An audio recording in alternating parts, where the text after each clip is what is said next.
네, 안녕하십니까. 오늘도 일상기도회를 통해 함께 말씀을 나누고자 합니다. 오늘 우리가 함께 나눌 말씀은 이사야 33장 1절로 24절까지의 본문입니다. 우리가 주말 동안 이사야 31장과 32장의 본문을 지나왔습니다.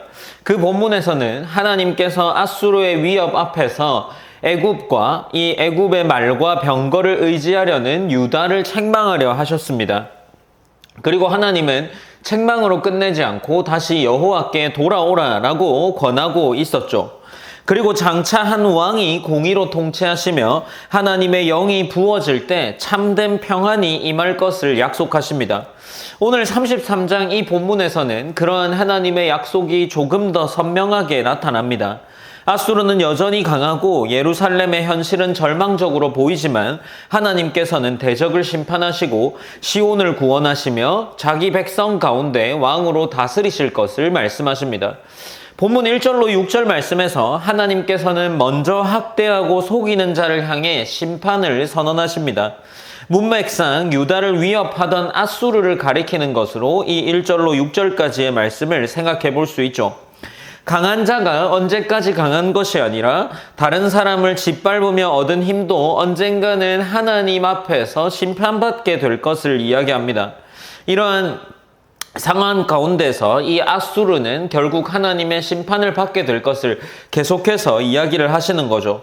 그리고 백성은 여호와여 우리에게 은혜를 베푸소서 우리가 주를 앙망하오니 라는 말로 본문이 이어지고 있는데, 이전에 애굽을 바라보았지만 이제는 이 하나님의 평안을 바라면서 이 하나님을 바라보게 되는 겁니다.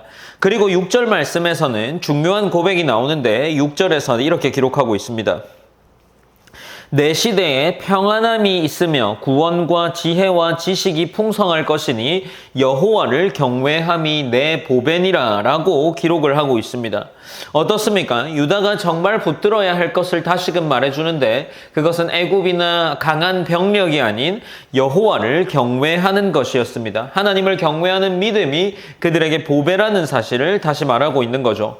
그리고 7절로 12절 말씀에서 당시 유다가 처한 현실이 묘사되어 있습니다. 용사들은 부르짖고 평화의 사신들은 울며 길은 황폐해졌고 사람들의 왕래도 끊어졌습니다. 아수르와 맺은 조약도 깨졌고 풍요를 자랑하던 땅도 쇠잔하게 되죠.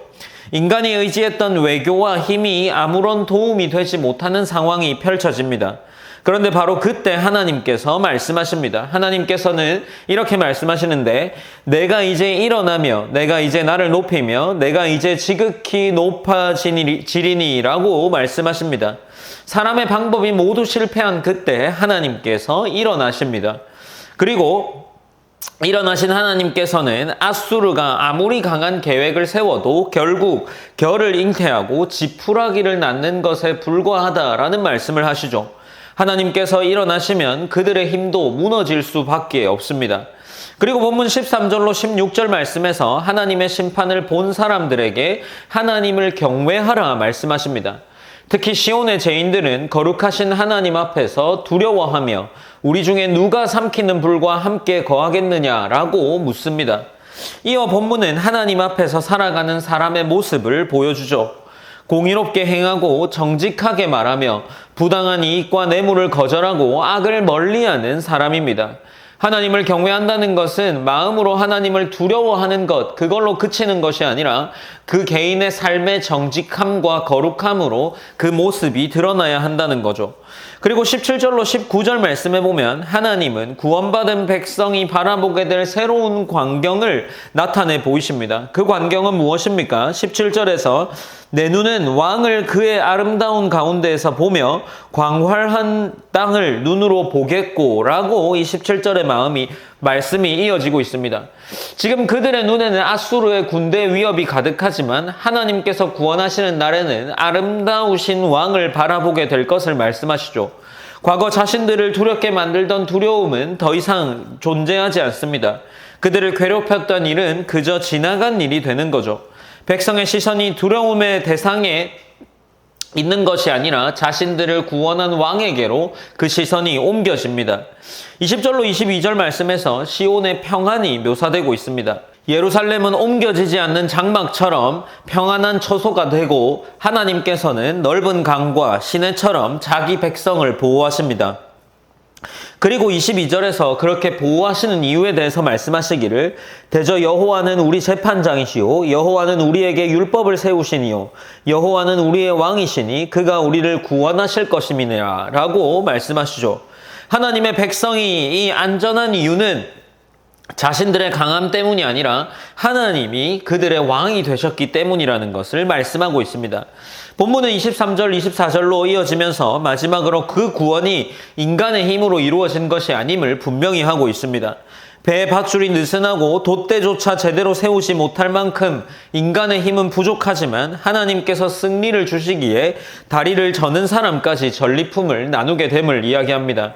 그리고 본문은 이야기하기를 이렇게 기록이 이어지고 있는데 24절에서 그 거주민은 내가 병들었노라 하지 아니할 것이라 거기에 사는 백성이 사죄함을 받으리라 라고 말씀하십니다. 결국에 무엇입니까?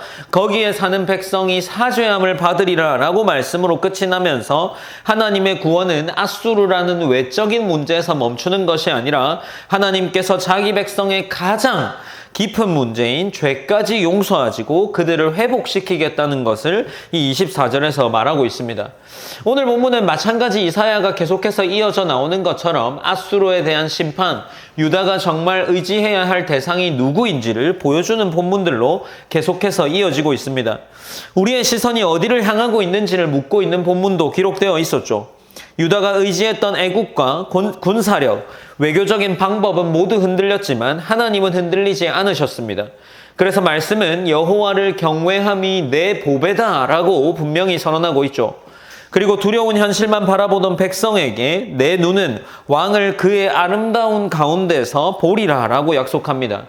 우리의 삶에도 눈앞에 문제가 너무 크게 보여서 하나님보다 그것을 더 오래 바라볼 때가 있는 것 같습니다. 그러나 우리를 구원하신 분은 우리의 능력이나 세상의 힘, 그것이 아니라 우리의 왕이신 하나님이라는 것을 기억해야 합니다. 오늘도 하나님을 가장 귀한 보배로 여기면서 하나님을 경외하는 한 주로 오늘 하루를 시작했으면 좋겠습니다. 우리가 오늘 함께 기도할 때 오늘 본문 6절 말씀에 있는 것처럼 여호와를 경외함이 내 보배다 라는 이 말씀을 기억하면서 마음에 새기고 하나님을 가장 귀하게 여기는 것, 그 경외함이 정직하고 거룩한 삶으로 드러나기를 기도했으면 좋겠습니다. 그리고 두 번째로는 눈앞의 문제의 시선을 빼앗기지 않고 내 눈은 왕을 그의 아름다운 가운데서 보리라 라는 그 약속을 붙들면서 우리의 오늘의 삶이 계속해 이어져 나가길 원합니다. 우리의 왕이시며 구원자이신 하나님을 바라보는 하루, 그런 한 주가 되기를 기도했으면 좋겠습니다. 제가 기도함으로 오늘 일상기도회를 마무리하겠습니다. 사랑의 하나님 감사합니다. 하나님, 우리가 오늘도 일상기도회를 통해서 한 주를 시작합니다. 특별히 오늘 이사야 33장의 말씀을 통해서 이사야의 말씀을 살펴보았습니다. 이곳에는 여전히 아수르와 유다 백성들에 관한 말씀이 기록되어 있지만 특별히 오늘 본문 6절에서는 여호와를 경외하는 것이 내 보배다 라고 말씀하셨습니다.